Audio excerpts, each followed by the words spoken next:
তো গাইস অনেকে বলে যে এই যে প্রচণ্ড রৌদ্র, প্রচণ্ড তাপ, এই তাপের মধ্যে যে অনেকে বলে রাস্তার মধ্যে ডিম আমলেট করে। তো আমি পরীক্ষা করে দেখছি, তো রাস্তার মধ্যে অ্যাকচুয়ালি ডিম আমলেট হবে কি না।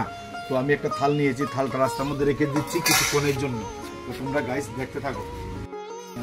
তো গাইস তোমরা দেখতে পাচ্ছ, একটু তেল দিচ্ছি, দেখা যায় কিছুক্ষণ গরমের পরে দেখা যায় কী হয়।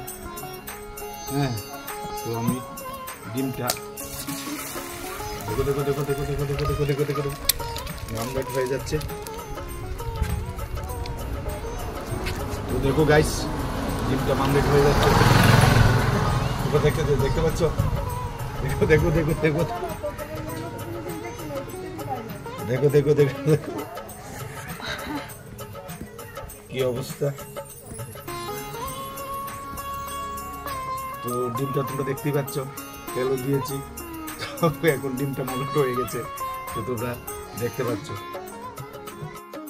হ্যাঁ, তো ডিম আমলেট তো পুরা হয়নি, তো হাফ বয়েল হয়েছে। তো খেয়ে নিচ্ছি।